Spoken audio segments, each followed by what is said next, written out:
Hi. In this video, we're going to be looking at the historical and cultural context in which Christianity began. Now, we can't look at the history of Christianity without first looking very briefly at the history of Israel. Christianity with Jewish roots means that we do need to look at this. Now, Israel has a very long, very rich history, but it hasn't been one that has gone without unrest.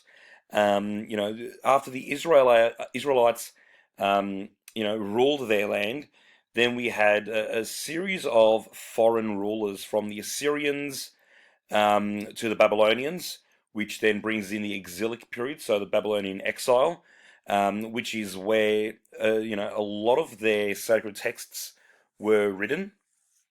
Um, we have the Persians, who then released them from the Babylonian exile and allowed them to go back to their homeland. And then Alexander the Great with the Greek armies.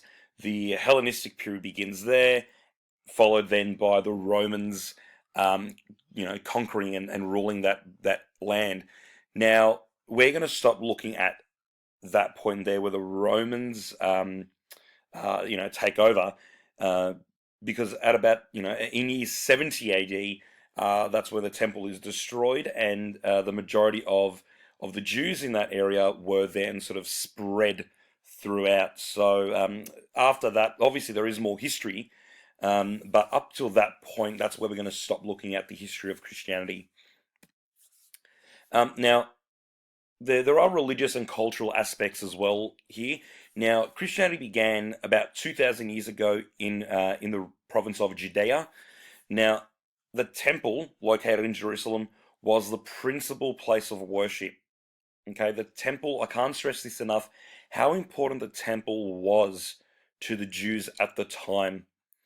Um, and we've also got the idea that here, Christianity, as I mentioned before, started as a Jewish sect.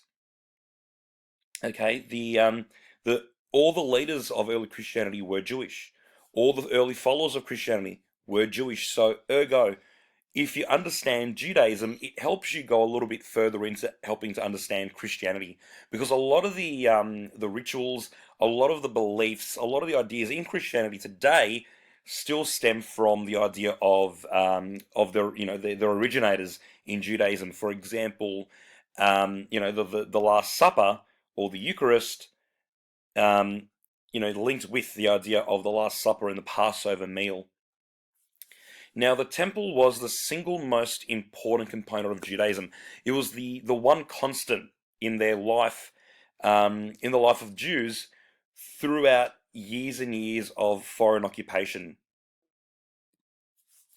Now, when the Romans arrived, however, it was a bit of an ambivalent influence in first century Palestine. Now, by that I mean the Romans brought things like peace, roads, stability. They allowed the Jews to practice their religion quite freely, as long as they kept paying their taxes and they didn't do anything sort of rebellious against the Romans. The Romans couldn't see why they couldn't keep practicing their faith. After all, they were so far removed and far away from the center of Rome that it really didn't have much, wouldn't really have had much impact on the daily lives of Romans. However, the flip side of that is the coins printed were that the Romans printed that were used for taxation and daily use had the faces of emperors on it. And one of the very first commandments in Jewish law is do not make graven images. Don't follow false idols.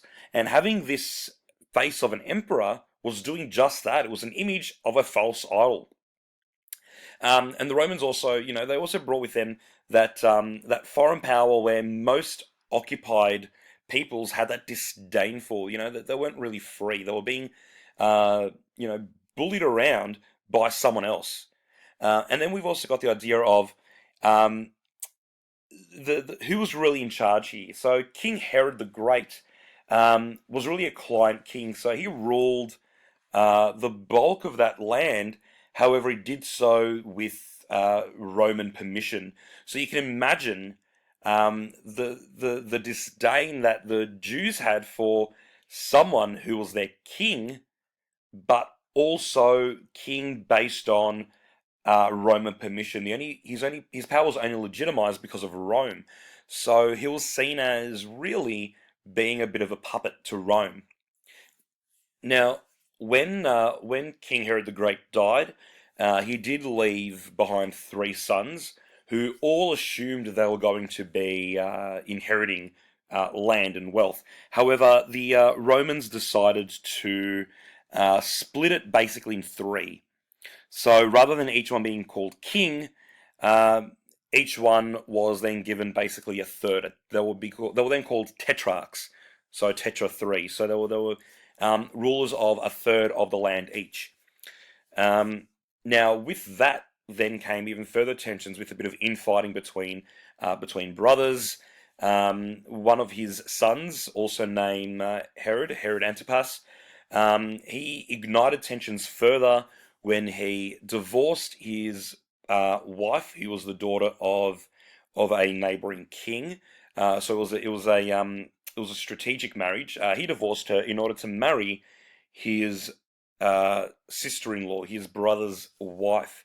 So you can imagine the tensions between brothers and neighbors that would have caused, which then further would have brought Rome into the fold when eventually Herod's wife, and now this is after he had John the Baptist beheaded on her request, because John the Baptist, that is, he publicly condemned that extramarital affair. Um, she then convinced her husband, Herod Antipas, to go to the Roman emperor and petition his case to be given more land and more powers. Eventually, the Roman emperor just said, "Look, I've really had enough of all this swabbling. I'm just, getting rid of you altogether." He was then thrown into exile along with his wife, and the Romans really then clamped down a bit harder on that Jewish province there. However, that wasn't until very, very later on. However, in first century Palestine, we've still got the idea here that there is a Herod in charge. Still not as popular, but a Herod nonetheless. So there was still that dynasty going on. So there was still that level of stability. However, it was still legitimized by Rome. So that disdain was still there. Now, the Jews themselves were worried that their God, Yahweh or Jehovah, had abandoned them, and now they were waiting for a Messiah. So, amongst all this Roman control, they were waiting for a Messiah. However, this is not the Messiah in the sense that it was a spiritual savior, but more a military leader who was going to come and physically drive out the foreign power of Rome. Okay, however, the person that they received, Jesus Christ, was more of that the peaceful savior, the spiritual savior instead. That said, look, we can do this peacefully. We don't need to drive them out by force, which then caused a lot of the Jews to realize, oh, hang on, this isn't the guy for us. This is not who we were waiting for.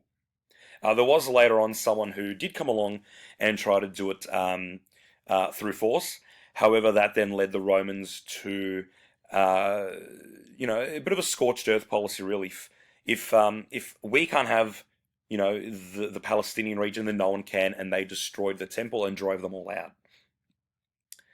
Now, there are a number of social and religious groups active in first century Palestine. They're all jostling for power at the same time. Well, two more than the others. The third one there, the Essenes, really were happy to just sort of live their own life without being bothered.